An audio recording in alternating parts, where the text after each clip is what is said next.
little face.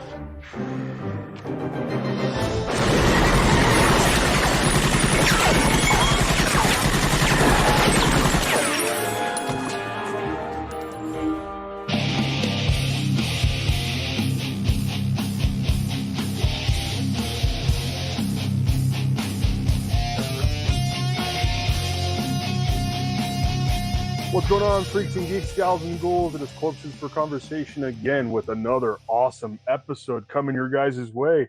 We're talking about the iconic comic strip turned to live action movie from 1990, the detective man of awesomeness himself, the yellow phenom, Dick freaking Tracy. And I'm in the room with, as always, Toxic J. SoCal Leatherface. Dimebag the Clown. Now, this one's a really cool episode for all of us involved. I grew up on this as a kid. My dad remembered the comic strip. I kind of got into it because of all the hype surrounding the movie. They actually did all kinds of marketing for Dick Tracy. And when I backtracked the research for the episode, I completely forgot. They had like the kid watches, they had notepads, binders, sticker packs, costumes, tons of commercials. Like they really pushed the emphasis of promoting the movie almost to like a Batman level. Like it was everywhere. And I was like, in my brain, I'm going, how did I forget all this? Yeah, I remember they had the McDonald's Happy Meals too. It's not just a game, it's a mystery, an adventure. It's you against rudeness, influence, itchy, and a motley crew of criminals in McDonald's Dick Tracy Crime Stopper game. Solve crimes, catch crooks, collect rewards like food or cash, up to $1 million. Dick Tracy, the movie is in theaters. I'm on my way. Yeah, because it was just so heavily pushed. I was like, wow. I was like, this is really cool because I mean, they had tons of stuff. Dick Tracy trading cards, like it was nuts. Pens, everything you could think of, they freaking had it for Dick Tracy. I think you just summed up everything for this episode, so we can just end it now. Yeah, it's been a great one, guys. Yeah. And even though before we pressed record, we were like, hey, you got your quotes? And we totally didn't just say our quotes. So, I'll go with mine. My quote, go suck an egg. Eat lead, Tracy. 30 seconds, no more dick. 30 seconds, no more dick. You know what, Tracy? For a tough guy, you do a lot of pansy things. Now we're ready to start the episode. But yeah, you're right, Zom. There was tons of merch for this film. Most of it, I'm guessing, because it was originally owned by Disney. I remember being a kid and going to Disneyland, and they had the actual actors with those high-detailed masks on. So, I mean, when anything is owned by Disney, you know you're going to find that merch everywhere. I don't think it was actually owned by Disney. I think they just lend the rights to Disney to like just pump out all the merch or having it like at their theme park. Oh, so it was a licensing deal between them. I believe so. I'm not 100% sure, but I don't remember any kind of type of Disney logo on this film whatsoever. It was originally supposed to be a Disney movie, but because it was so racy at the time, they turned it over to Touchstone Pictures. Big shout out to the old school Touchstone's Pictures. I used to love seeing that come across the screen. Like you saw that come across the screen, you know it's going to be a good movie. Yeah, so Touchstone Pictures is the one that ended up putting it out. They were actually owned by Disney. It was a company. Oh, okay. Well, you know. And I think Touchstone is the same one that put out Roger Rabbit too, weren't they?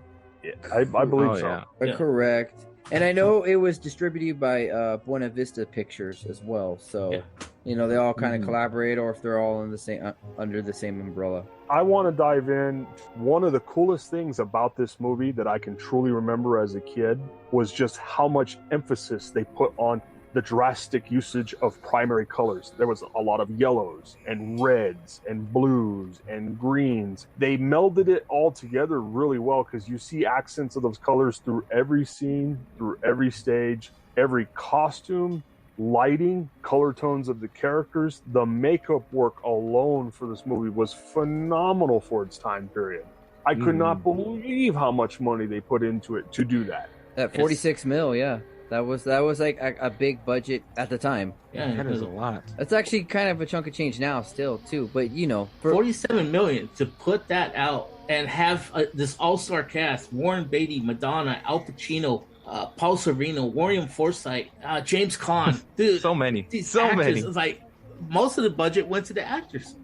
You know? Oh, definitely. And like you could tell when this movie was filmed, the colors were amazing in this movie, and so it vibrant. just stood out. But the sets themselves, killer. those landscapes, like where you could see the whole city, and it just looks like a painting. It looks like it just came right off of comic strip. That's part of the technique that they were using. They were using like those art rendition backgrounds that they blended in with the actual movie scene.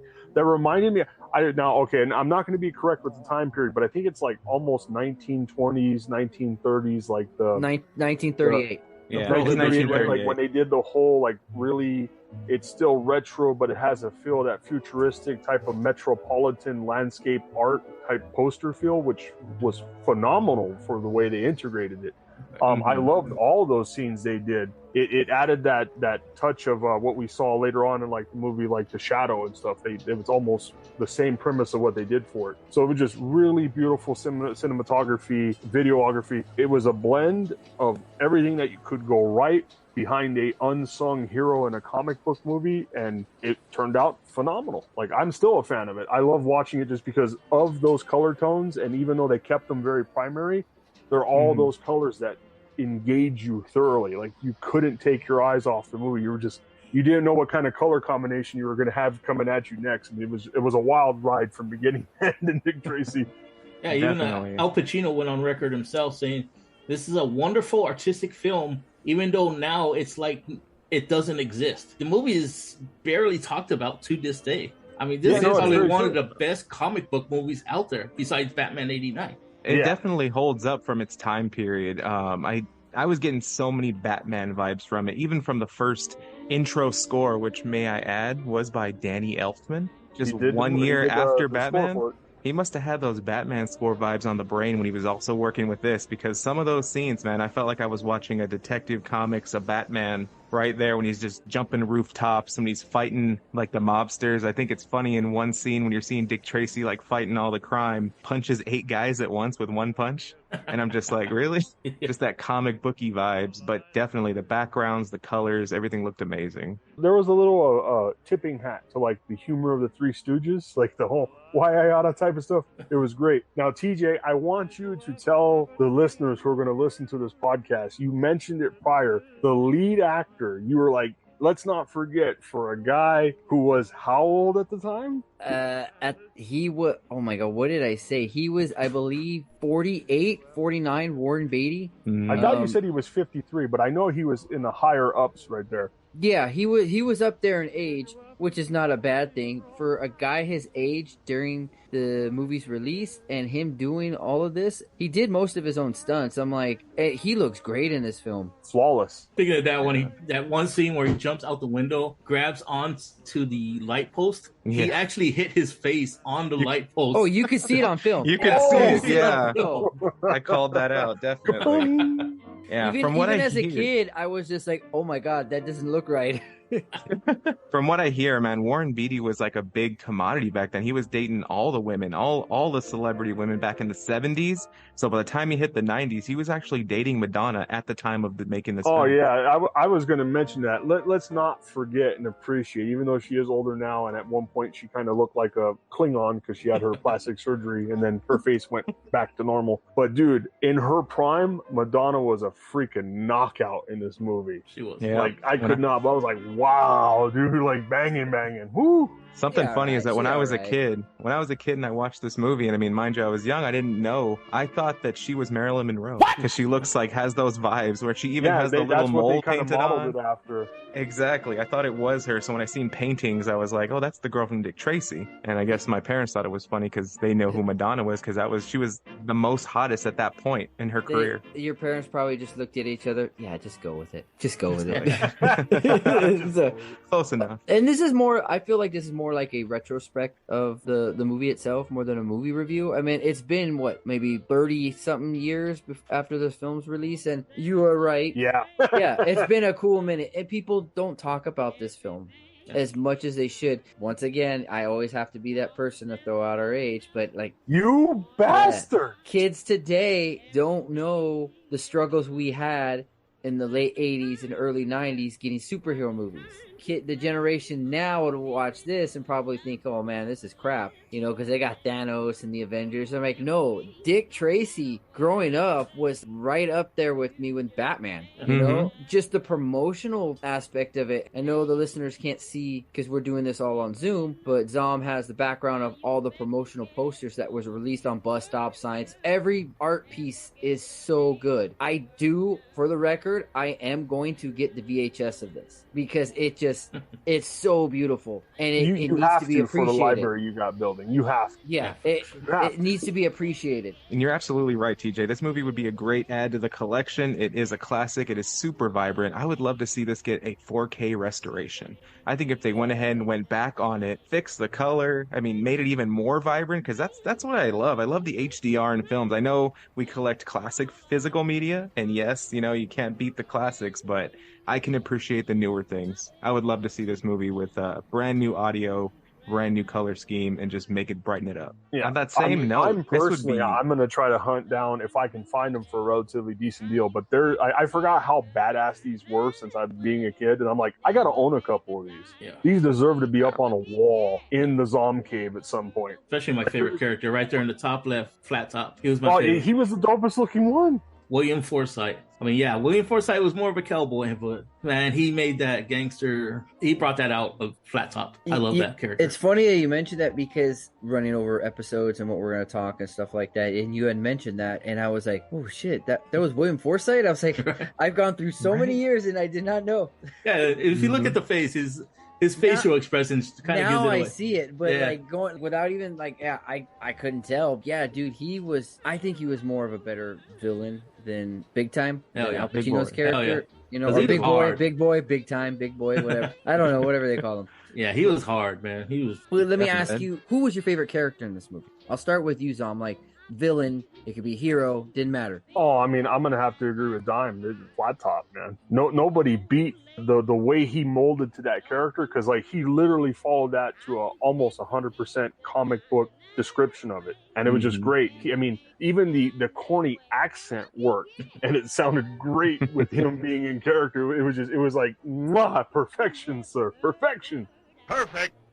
And I got to piggyback on both of them, man. It's true. Chop Top. Wow. Hiya. Flat Top. Yeah, I got that Texas chainsaw on the brain, man. Flat Top, dude. He is the most interesting character to me in this movie. He's the perfect right-hand man. He just seems ruthless. And even the way he gets taken out in this film, I'm thinking like Bonnie and Clyde kind of, just getting shot up in the car. He knows he's dead. He's surrounded by cops, but he comes out with this Tommy gun anyway and just tries to see how many he could take out with him. That was hard.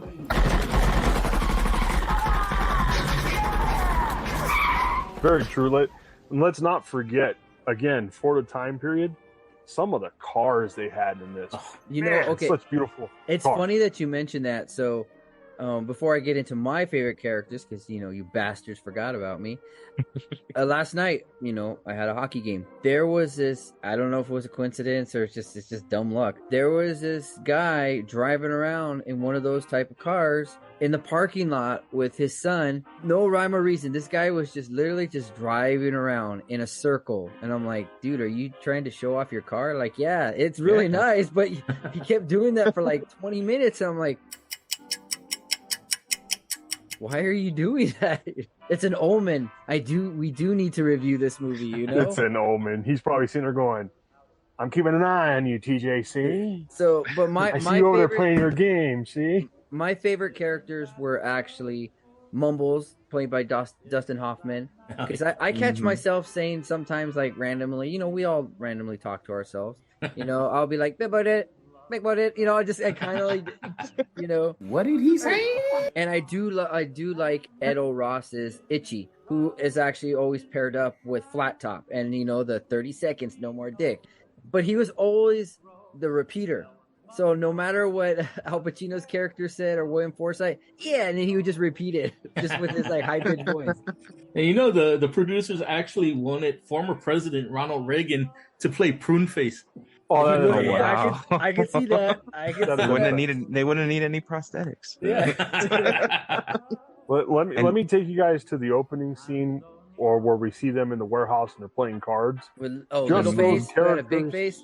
Just those characters alone, so you're pretty much captivated and drawn in by the characters that you initially see from the card game. And I was really impressed with how like tongue-in-cheek they were about it, because again, you see the dude who's like super big, and then the one guy who I honestly thought was OG young Frankenstein Peter Boyle, the homo who had like the big divots in his forehead that looked like giant hot dog filling, and I was cracking up to myself.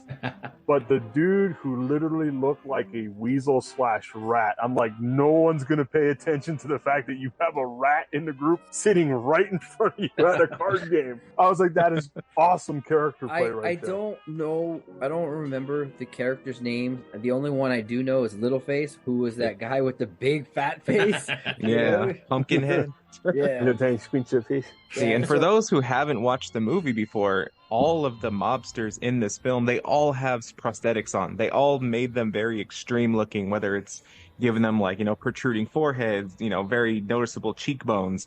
They really went to the detail of every single mobster. And that's just great detail. That's where a lot of the budget went. Yeah. Okay, SoCal's just kind of sugarcoating it. I'm going to be blunt. They were just all really, really ugly, okay? So, they're like, oh man, these guys are busted. Yeah, like, this guy looks hideous. Let's put him on film. Like, send us the ugliest extras you have. Like, they should have done a PSA during that time with Dick Tracy, like, this is what happens when you go to jail and do hard time. This is what you come out looking like. Like, you're like, oh, God, no. I'll stop committing crimes. God, no. No, God, please, no. No. No. No. Like Diamond mentioned earlier at the start of this, we had a star-studded cast. So many names, too many to even name. We'd spend a whole 5 minutes doing it. But did you guys notice that there was a cameo by Kathy Bates? A young Kathy Bates was in this film, and I didn't notice it at first, but when I did, I was like, oh, when I pointed at the screen, I was like... And Catherine O'Hara was in here too, and I had a small part too. I was like, really? I was like, oh. I thought that, and I was so like... no stone left unturned. Like, they got as many people as they can to do this film. Originally, how over the years when I go back to this film and, people were like, oh, that movie was horrible. Oh, this and that and blah, blah, blah, blah, blah. But then I started to like deep dive into the culture that is Dick Tracy 1990, and it just developed a huge cult following. Yeah. I went to Be Kind Rewind. I think that was called Be Kind Video. And we got our slogan on the brain. I know, right? I was buying Bill and Ted's Bogus Journey on VHS, but he had like Dick Tracy memorabilia, and I did mention, cheap plug, I did give him a sticker, and I said, oh yeah, we're gonna record that episode, and he goes, dude, I love, and the owner said, I love this film. He goes, my friend just bought me the novelization of the film. I'm like, they have one, so there's a following in there. Yeah, there's also, I think there's a radio show.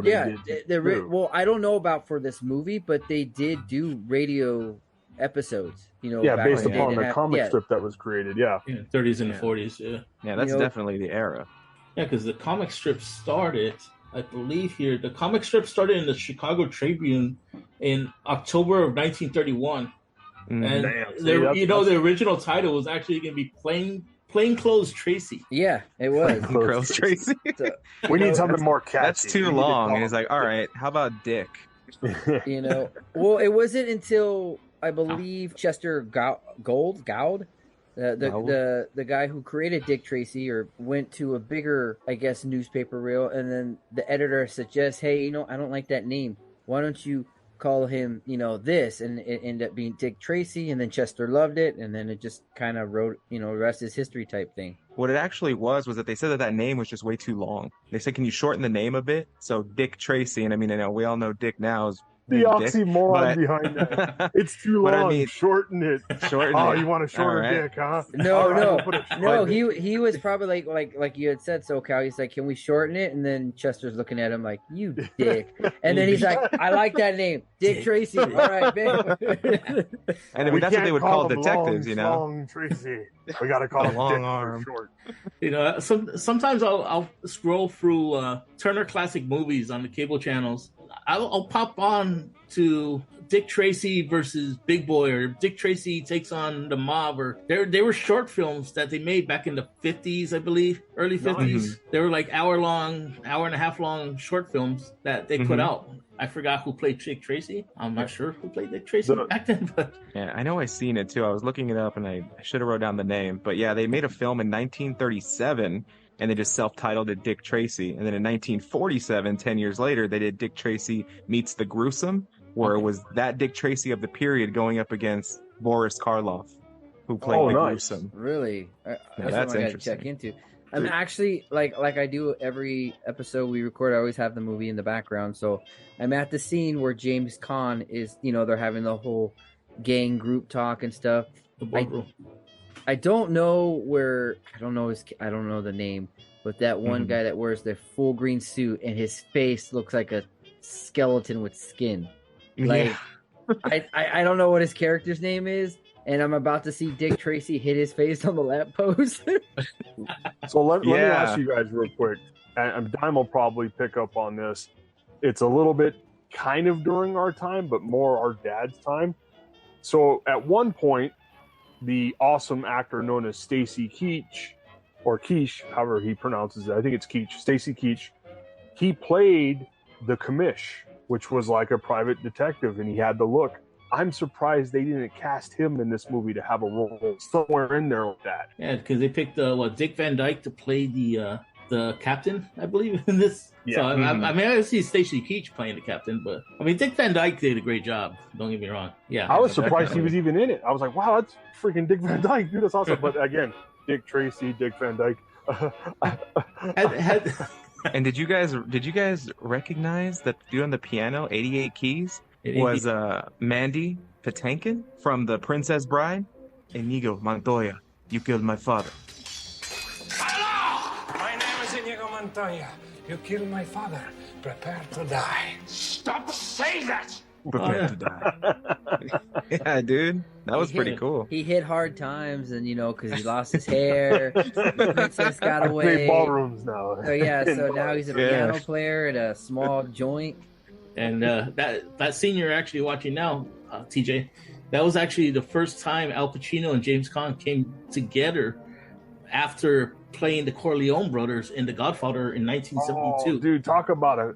See, now, there you go, Dime. You took one of Zom's pages and did a correlation with another old school movie that kind of attaches to the old school style of a comic book movie. But see, when Dime says it, when Dime says it, it makes sense. You insult me, sir. It made sense because I understood it. You said nothing, so eat that one, sir. No, but you know what? Growing up in an Italian family, I had to watch The Godfather every single week. That movie was on every day. Thank God for fucking Italian people. Thank God for fucking Italian people. Every single week and twice on Christmas. Right, exactly. Every day you wake up. Well, you come to me I don't want to. And you tell me you want breakfast. I'm going to do a Peter Griffin. I do not like The Godfather. What? Come on. What are you saying? Oh, hell no. Oh, hell no, you didn't. Oh, what are you doing? Sorry. Oh, you did. I tried so many times. I just couldn't get into it. I can't believe you would approach us with this and insult our dear Dimebag like that. Sorry. Non-Zom. Someone's playing the clown. But you know what? It's cool because I watch a lot of bad movies. So It's because it's too long. I mean, isn't the movie like almost 4 hours long? Oh, but it's worth it though. Yeah, it's a great movie. Who doesn't love Sonny? Who doesn't love Marlon Brando, dude? Are you kidding me? It's an investment. You got to invest that time. Again, offer you can't refuse. Now, that would have cooked my noodle. If they had Marlon Brando being Dick Tracy, my head would have probably exploded. Wasn't Marlon Brando Lips? No, that was Paul Sorvino. Lips Manless. And he's another one who went on to do. Oh, you're right. I don't know. Then why did he look like Marlon Brando to me? Maybe with the prosthetic. How I thought that one dude was Peter Boyle. and you know what? Monkey see, monkey do. Now, because of that scene, you know how we first get introduced to him, and he's eating those like oysters. You know, Yeah, I always thought growing up, I thought I'm like, man, oysters must taste good. So I went to try oysters when I was a kid. I was like, oh my God, this is horrible.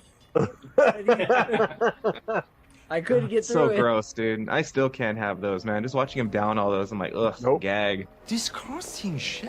I was like, Nothing trying to like think, a 'cause cold noogie. Nope, sir. No, sir. just judging by what these people's faces look like how they make them with these prosthetics, I'm like, he's probably called fish lips. Because this dude had like that huge. I could pick. I don't know those. Mammy. So another question for y'all, since some of you guys are more into this old school than we are currently, and I'm gonna go to you, SoCal, because you kind of have that vibe that you like that era. Did anybody pick up later on from watching Dick Tracy as we rewatched it? Because I think I rewatched it twice just to enjoy and soak up the ambiance of it again. They were doing a lot of nods and tips to like the old school art we saw coming from that era. I think they even didn't they redo like the diner scene that's like that really famous painting that's like referred to everything, or that photo capture. This is Nighthawks, painted by Edward Hopper in 1942. Nighthawks poses all kinds of questions. Was the diner based on a real place? Who is the man facing away from us? What is the relationship between the couple? And what ultimately is Hopper trying to tell us? Yeah, I know what you're talking about. And you know what? For once, I will have to agree. I think this does have a lot of homages to all that style that back in the day. Speaking of that diner, though, I don't know why, but that diner looks so appetizing. I'm like, man, I wish I could just go to a diner and hang, you know?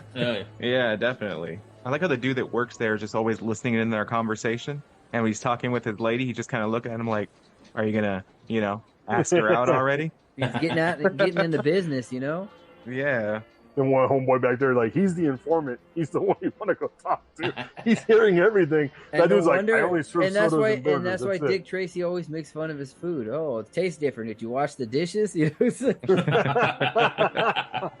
I know. I like when the cop's in there too, and he's just like, "Can I get some donuts?" And I'm like, "That's where it started, right there. The whole cops and donuts." Or let's talk about the first upcoming. Like you see it years later, of course. Again, I'm going to make a correlation here, TJ. So you ready to hold on to your freaking ears? The wristwatch Dick Tracy's wearing. If that ain't the communicator from the Power Rangers down the line, he had that freaking wristwatch that was a telecom / radio one. I don't think that, but I did think Dick Tracy predicted the future, because years later, what does Zom have on his? Zom is holding it right now. Apple Watch. You have pled guilty to the practice of witchcraft. You know, and back when I was a kid, I was like, I want one of those. Yeah. Oh, they made a whole bunch of those. Yeah. When I was a kid, I actually did have one. What? I had one of those Dick Tracy watches, and it had the little button where when you push it, it would probably just make like, a little noise. You couldn't actually talk into it. But I would go into the closet just to like have it light up. You know what I mean? I think I had the action figures. I can't remember. Yeah, every time I see somebody walking down the street talking into their watch, that's all I think it was Dick Tracy, man. Following Dick Tracy. Yeah, okay, so the scene where they're watching the play made me laugh, because in my mind I envisioned TJ and my cousin Poison. They must have these type of situations happen where he gets up and he goes, I'm really interested. I want to watch the rest of this, but I'm going to be right back. Tell me what I'm going to miss. Tell me what I missed. He just takes off. He takes off, and he actually leaves. I got something more important to do. I'll be back. He leaves the opera, and he goes and he finds a criminal. He goes to an actual crime scene, and then he comes back, and that same opera's still going. It is funny. That must have been like under a minute. Mm-hmm. He just kind of like went, dude. Okay, I'm back. Yeah, I found walnuts, and I like these. You know what's awesome about that scene, though? If you really pay attention, they did that thing of the arrow, that way of filming, where it's like they would just put one film on top of another film and on top of another film. So not only do you see Dick Tracy, what's his girlfriend's name? Tess. So not only do you see them and their faces talking to each other, but you can clearly see the people in front of them too. And you can just tell that's like a film on top of a film. And then they have the opera in the back on top of another film. So everything is in focus at once. That was very Citizen Kane style of filming. Like, let me ask you guys this, though. If you had to pick one or the other, what would you go with? Breathless or Tish? Tish, right? Right? Tish is her name? Tess. I was always a Tess guy. I think she was way prettier than Madonna. That's just me. Yeah, bro, but that's Madonna. You only get one time around the sun on that, dude. Well, apparently, like back in the day, she, there was like this Dave Chappelle skit. Like she was a teen idol in the '80s. Then in the '90s, she was a whore, and then she turned Buddha. So it's like. But no, I change with the times. Now we're talking about today's standards, or back in that time. Back in that time, yeah, not.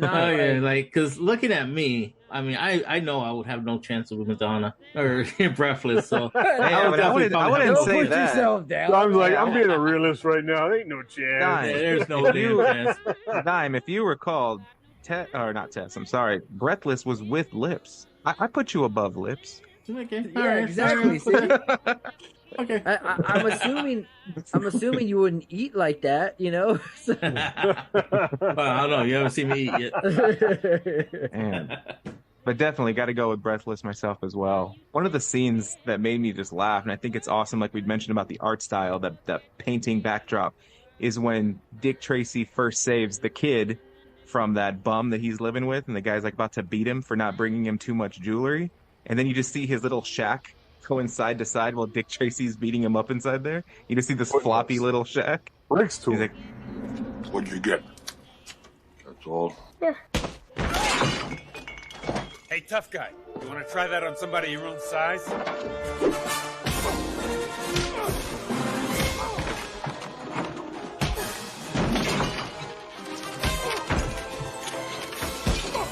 Maybe we should step outside.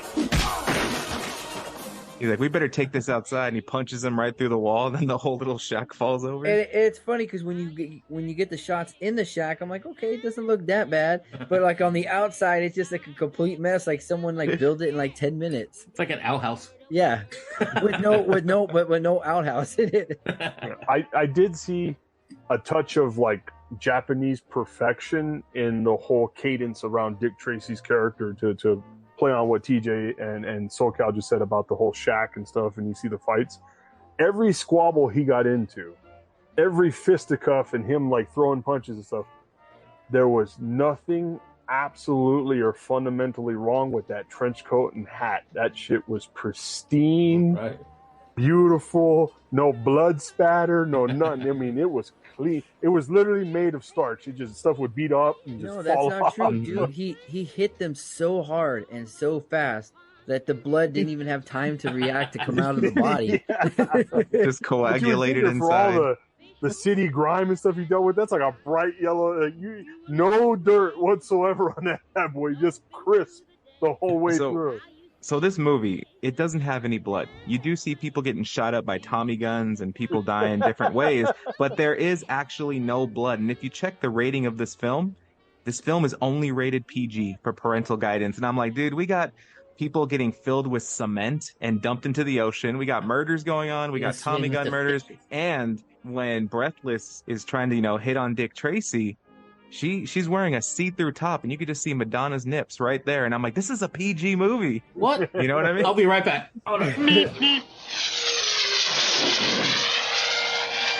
No, I don't think the PG-13 rating was invented yet until like the early 90s. Okay, like in the 80s, Gremlins, rated G or PG. I'm like, really? Like that thing was creepy as hell. So like they had to like, I guess, narrow it down at the time, but yes, if that rating had like been available, it would have easily been PG-13. But then again, it did have Madonna's nips, so I don't know. Yeah. To quote TJ, because he always says it when it comes to this type of stuff, movies were just made different back then. True. If this was made today, the hipsters would be all over it. Like this. It would have got canceled. This is an abomination. Whatever, dude. Like would have got canceled, dude. There was no way. I did like also one of the favorite characters was the Blank. I think they could have came up with a better name than that. No Face. Oh no, yeah, no face. I thought it was No Face. Was it No Face? Faceless. No Face. Faceless. I looked it up and it said the Blank, but you guys are probably right, and that makes a lot more sense. But I love the voice. Yeah, big boy. I can't do the voice, but that was That was Rorschach's great grandfather before he started getting ink all on his face. That was like he was way back then. Hey, Tracy. And tell me, like, you big boy. I know TJ, you don't like the Rotten Tomatoes, but tell me how this only got 61% on Rotten Tomatoes. What Oh, they percent? tripping. 61. Oh, 61. Yeah, That's because of the critics, bro. The critics that's don't low. like this stuff. And see, the thing is, and that's why when people, yes, I like to glance at it every now and then, but I don't base my opinion on Rotten Tomatoes because that's not for me. Now, people, they think Rotten Tomatoes is end all be all, and that dictates their idea or feelings towards the film. No, watch the film, judge it for yourself. Dictate. I mean, a lot of people did watch the film because it did get a worldwide gross of close to 163 million. Yeah, that's true. Back So then? it made Yeah, it that was made 1990. money. Yeah, 1990. Damn. And I know we talked about it earlier because you said zombie. If you, I had a few action figures, but those action figures were creepy looking. Oh, You know? dude, they were. That's what that makes them so sought out now. Like they were so like you couldn't believe they got past inspection to go out. You know, if you look up at all those like Dick Tracy action figure commercials, like they don't make commercials like that anymore. No, At all. With little They kids will not. playing. Al Big Boy Caprice and his men Mumbles, Flat Top, Itchy, and Influence have called a meeting with Pruneface to get him to join their mob. Pruneface agrees, and with weapons drawn, they swear to get Dick Tracy once and for all. Suddenly, sirens blare, searchlights fill the room, and the door bursts open. It's Dick Tracy and his right-hand man, Sam Ketchup. Big Boy's gang is finished for now, but can Tracy keep them behind bars? Find out next time. Dick Tracy! From Playmate. Yeah, take this flat top, pam, pam. You know, just like little. They don't make those anymore, man. Just well, the rarest of Waste the him, big boy, waste him. there is a rare action figure that came out right when those action figures came out, and it was of that homeless guy that beat up the kid in the beginning, and Dick Tracy beats him up. I forgot his name. The Homeless Association got on the toy maker and said, "Hey, you can't be, making fun of like this homelessness, of this." They made him a toy? Yeah, They he made had a an toy? actual toy. So now that toy is actually out there, but it is super rare and it's super expensive right now. Wow. I gotta track that down, man. Yeah, he didn't have. I mean, I didn't think he would have a name. He had like 2 minutes of screen time. What, Like, what did they call him, Bummy? bum number one. Well, I even heard that even by nowadays standards in the auction houses, I don't even think they have many of them in circulation, but an actual Dick Tracy hat and trench coat from the movie, for the few that are out there, they're astronomically priced. Yep. I mean, I couldn't Oh my believe God. how much they were I going mean, for. you could find like a third party or something like to cosplay it. I would, dude.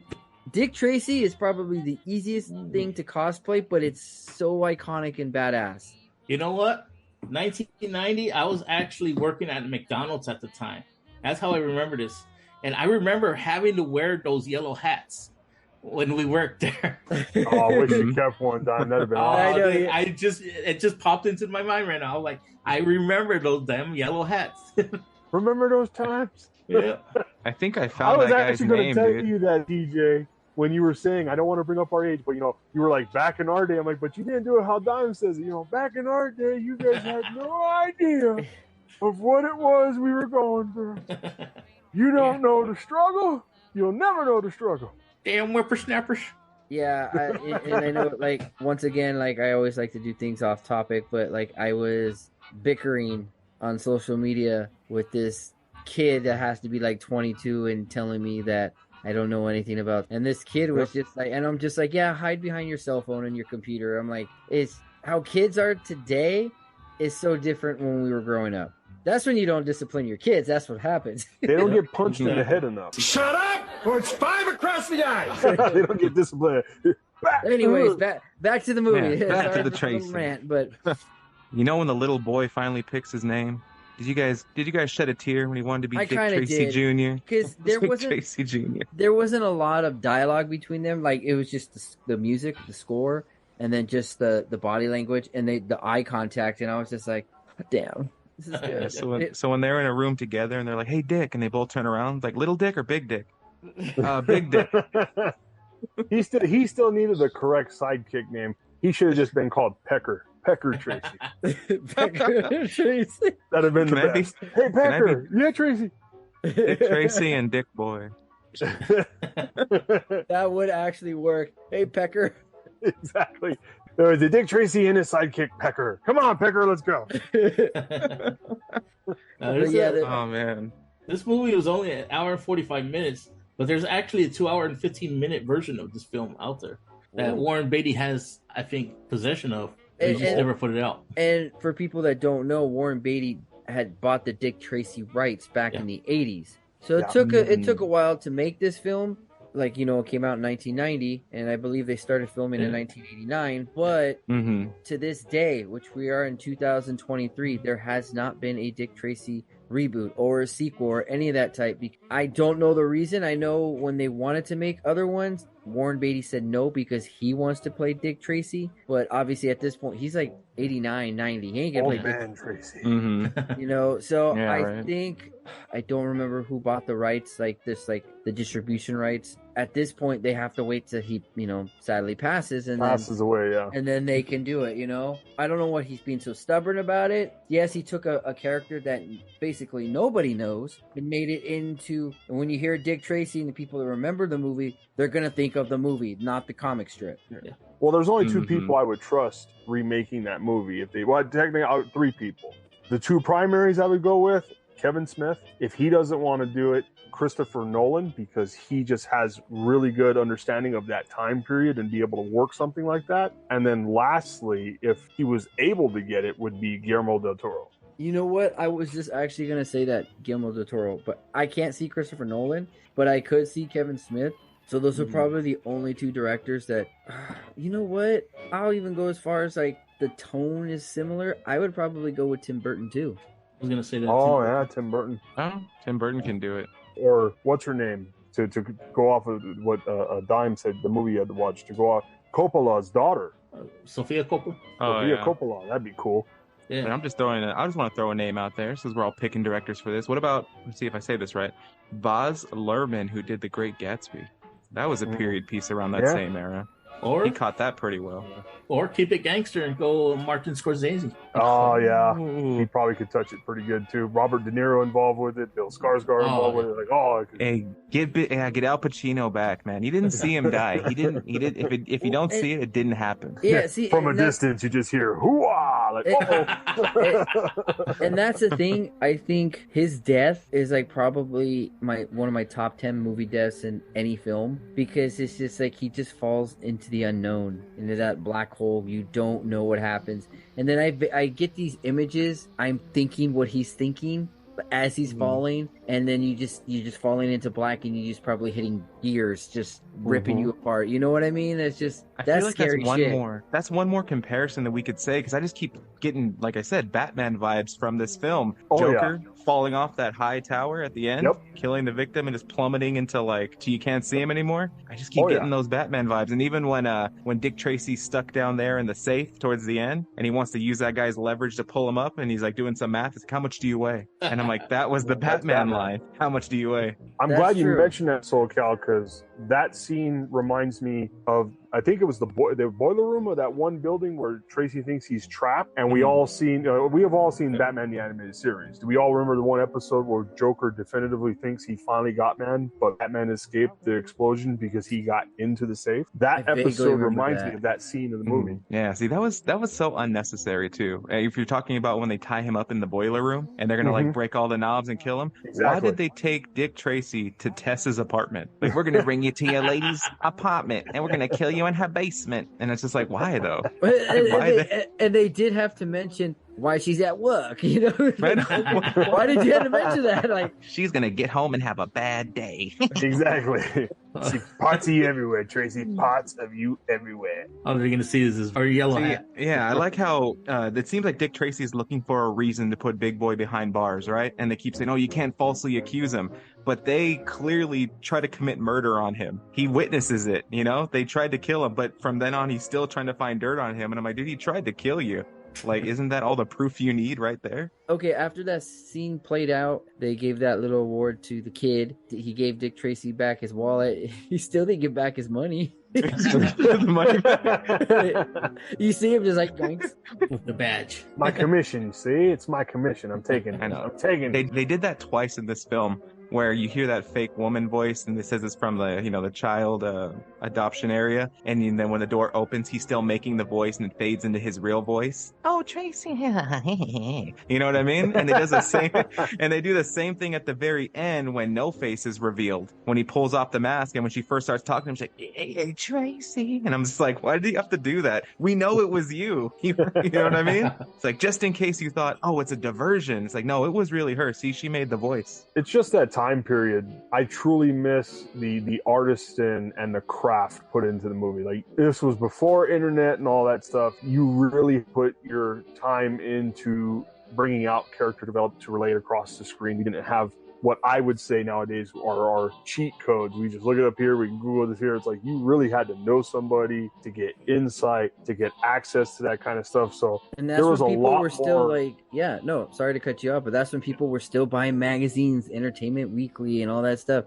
to get those inside scoops. And you're right, people nowadays are spoiled where we had to hunt that stuff down. You had to do a lot more to hone your acting craft too, because they literally were pulling stuff out of nowhere, just images they saw on the paper, and they had to use their acting prowess to build character around that with limited resources. That's definitely why Warren Beatty bought the rights for this film. He was born in 1937. So he was born there when Dick Tracy was at its peak, and he probably grew up with it. So when he became this actor later in life, he's like, I want to redo that. So I want to redo one of my favorites. Why he probably doesn't want to. And you know what? Thinking about that now, it kind of makes sense. Maybe because, it was near and dear to his heart growing up. It's like, I don't want to let this go until, obviously the day he passes. I could see you doing that, TJ. I could see you grew up and you watched like a show growing up, and then if you became this famous actor and you were able to buy the rights for it, you'd be like, I'm going to play that role. I'm going to write it. I'm going to direct it. It's going to be my movie. And then I'm never going to sell it again. But you know what, though? I would make that character evolve. Even into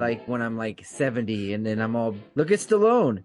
He's almost 80 and still making Expendables 4. I want to be in that meeting room with TJ, though. I want to be in that meeting room with him talking I'm going to write it, direct it. I'm going to release the uncensored version of it. And we're only putting it on VHS. That Blu-ray stuff. Only VHS. No streaming, VHS. And I have seen in recent interviews with Warren Beatty that he was asked about, if he's going to do another Dick Tracy or he's going to release the Beatty cut. And he just shuts it down immediately. He doesn't even want to talk about it. Like you said, we're going to have to wait till he dies. It's because he was very jaded that the movie didn't go over as well as he initially thought, and then it was only after the fact it became a cult classic. So he's still a little bitter about that. I can understand it, because in his mind, how we're thinking, it grossed all this money. Why didn't it make it? What the hell happened? But it has such an iconic cult following now. Just be appreciative it has that, and pay tribute to the fans. Let it have its shine in the side, in the light again. Come on. Yeah, it's been a few years since I watched this film. I think I watched it 5 years ago. I gave it a random watch, and even before that, it was even longer. But really just sitting down and focusing in for this podcast and just giving it that watch, I feel like I was just captivated by it. I was blown away. It was nearly 2 hours long, but it just flew by. I just loved the entire thing, man. Yeah. It's the color scheme, man. The vibrancy and everything. Because even though the tone is grimy, the settings is grimy, everything looked really clean and crisp. So it had a lot of draw factor because of that. Yeah, you're hypnotized by it. Now, I know this isn't a Final Guys podcast, but did you guys get a body count on this? Oh, body count. I was not expecting to answer that question, but that's a very good question. That's a good one. There's a lot of deaths in this movie. I have written down here 27 body. That's 27. That's like a slasher right there. Yeah. So Dick Tracy was an assassin. No blood, no trail, no evidence at all. Just death. See, and that is where he differentiates from Batman right there. Because when he's right at the end of the film, he just cuts that Tommy gun, and as soon as the car comes out, they all just let him have it. That was the best scene, though, man. That was the best scene. Just car after car, it's just pop, pop, pop, pop, pop. It's oh, dude. Did you guys notice that the driver? Did you guys notice that the driver of Big Boy's car, because after all the other cars are getting shot up and blown up and stuff, he just jumps out the car with Tess? Did you notice that the driver of that car, who in the film was called Numbers, is Mr. Strickland from Back to the Future? Oh, damn. He's like, get back in the car, you slacker. Why is it well, no, that's a dumb thing to say, but because I was like, why is he always like bald in every movie? I don't know why I thought that, but because he's bald in general. But they added more hair layers to that. The to sides. yeah, and I'm like, okay, I'm like, you didn't need to do that, but They had to distinguish him a little bit. Just distinguish him a little bit. And I think there was only, I can probably count maybe a good 6, 7 characters that weren't wearing prosthetics. Everyone else did. Mm-hmm. Like 88 Fingers, he didn't have prosthetics. 88 keys, yeah. 88 keys, yeah. He has 88 fingers. Bringing spider hands. I was thinking about the ska punk band, 88 Fingers Louie. So before we wrap this up, we're going to obviously do our score, and I don't want to even say the gore factor because there is no gore in this movie. But there's a lot of mayhem. Okay, so we'll change it up. From a scale to 1 to 5 Tommy Guns, how much mayhem would you give this film? Well, this isn't the overall score. This is the mayhem score. Yeah, this is a mayhem score. Just pure chaos. Definitely a 5. With a Tommy gun? Yeah, I'll agree with that too. 5. Oh, yeah. This movie was perfect for the period that it was trying to portray. And yeah, that straight up Tommy gun drive-bys where you're just like, Tracy, look out. And just like a drive-by with a Tommy gun, shooting up everything. Yeah, dude, the mayhem was off the chain. There was no silent kills. There was no just a quick little stab and you bleed out. Everything was just balls to the wall. The only Disney movie you're going to have a drive-by shooting. Hey. It's him. It's him, man. Come on, go!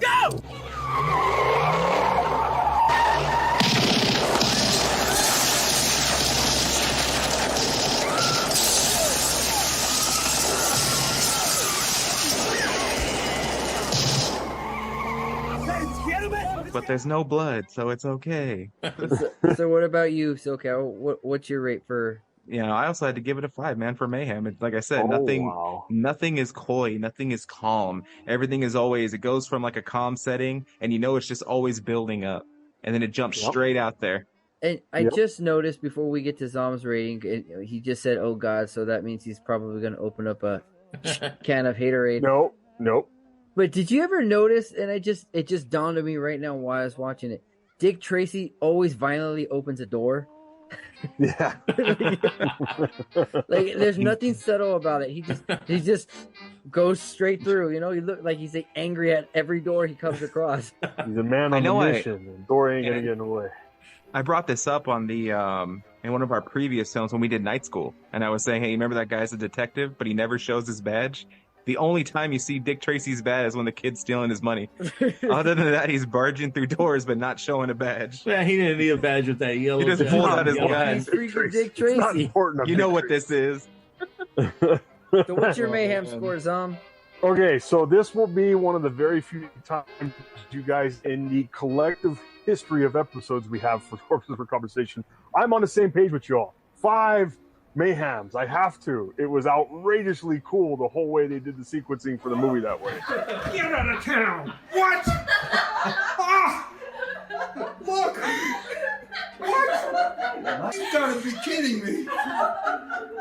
Oh! Hey! Look at that! Well, a dream come true. So, like I said, it'll be one of the first times ever in our episode collective history where I agree with y'all. 5 out of 5 on the mayhem score. The Tommy Guns was what made this freaking set. So I just wasted opening this can of haterade for you, and it's gonna be stale next time we use it. Yeah, we'll I'll put a fresh saver top on there and save it for the next one. Like Big Boy would say, man, you got to give it a bath. That's cement bath. Before we give our overall final score, I don't know about you guys, but since it's like the time period of the gangsters and cops and robbers and stuff, did anyone during this film ever say, "You ain't gonna get me, copper"? I don't know. Oh yeah, we all did. I know I did. Like I'm sitting there watching it, and I'll just say it. "You ain't gonna get me, copper," and like I don't think they said it in the film. Yeah, they replaced it with Tracy. You ain't gonna get me, Tracy. I added my own dialogue to it. I was like, "You can try, but you're gonna die." We did the mayhem score. Yes. So overall, the film itself, let's give it 1 to 5 flat tops. I'll go first. Is it the greatest comic book movie? No. Is it the weirdest comic book movie? 100%. Oh yeah. Mhm. And no matter what Marvel or DC's done now, this movie is straight up weird. But it's a good weird. It's standalone. It's a good film. weird. So I'm gonna have to give it 5 flat tops. I'm gonna have to piggyback right off of what TJ said. It is weird. This film is unique. It is not like any other film that's even trying to portray that period of time. You have great action for this movie. You have intense shootout scenes, and you also get comedy just sprinkled in there. When Al Pacino's up there trying to get the showgirls to dance, and he's just up there singing and dancing along with them, you get He's things a horrible in dancer here. too. I never noticed that he had that one big shoulder and one little shoulder until that scene. He just looks like a hunchback going around. Yeah, Quasimodo. I never even noticed that. But yeah, this movie is a great ride. It is from the beginning of the 90s. A lot of people haven't seen this movie, but I really think that they should. I'm glad I rewatched it. I'm glad this movie came up on our roster for the podcast, and I definitely, without question, have to give this movie 5 flat tops. Oh wow! All right, man. No pun intended. Sooner or later, this movie's gonna get its due. One of the best comic book movies out there. It could definitely stand up with like Goodfellas, Godfathers, as far as being one of the best gangster movies out there. Hands down, I give it 5 out of 5 flat tops for sure. Wow. Okay, the pressure's all on Zom now. Come on, Zom. Okay, I still have this haterade open. Let me smell this rim of this haterade here. Oh, there we go. We already got our answer. Let me assess myself. Okay, let me set this down real quick. I gotta savor this. I guess I can do it in my best voice dialogue as I can. Breaking news, everybody. On this live airwave broadcast we're bringing to you, who would have thought? It's a perfect score this round for Corpses for Conversation. Dom's giving it a full 5. Oh my God, the people are going to go crazy. The public's on notice. Who would have thought? We all came together as one. I have to give it a 5. It was weird. It was crazy. The colors were on point. I was having a total trip without needing to be on drugs because all my prism color charts in my eyes were going off like crazy. It was a wild ride from beginning to end. I have to give it a 5. Damn, I think out of ever. I can't. I don't even have the words to say, because doing the podcast with me, Zom, Evil Ed, and then the 4 of us, I don't think we ever had a perfect score. Nope. We actually only had one other, if we want to recall. The gangster, the cop, and the devil. Oh, that was the only other one, which was recommended by Zom. Okay, and it was a gangster film. Damn, that was another gangster film. 2 gangster films. 2 for 2. All right, gentlemen. CFC is starting to find its niche, man. We got to look into more gangster films, I guess. Know, right?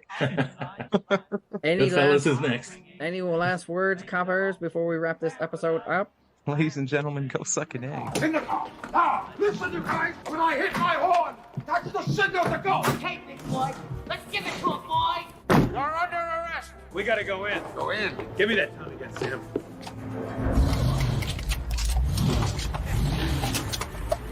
Okay, hit your horn.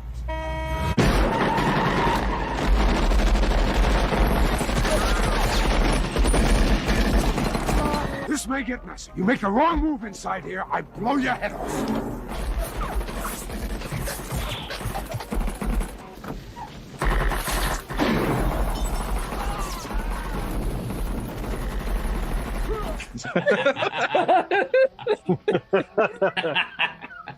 And I could see your look on your face that you didn't want to say it, but you said it anyways. I gotta think of something. I thought Dime's gonna be like, "Yeah, when do we eat?" When do we eat? Oh, wait, Harry. I can't because I'm a little bit under the weather. I don't even want to think about food right now. All right, so we are Corpses for Conversation, reviewing or retrospecting Dick Tracy from 1990. So I, Toxic J, along with Dimebag the Clown, SoCal Leatherface, and me, the man behind the microphone, giving you that awesome radio airwave sound, good old Richard Zom. Now, see, why don't you make like a tree and get out of here? Be kind and rewind. What the hell? Oh man, guys, just be kind and rewind, all right? Peace out, everybody. We're out here.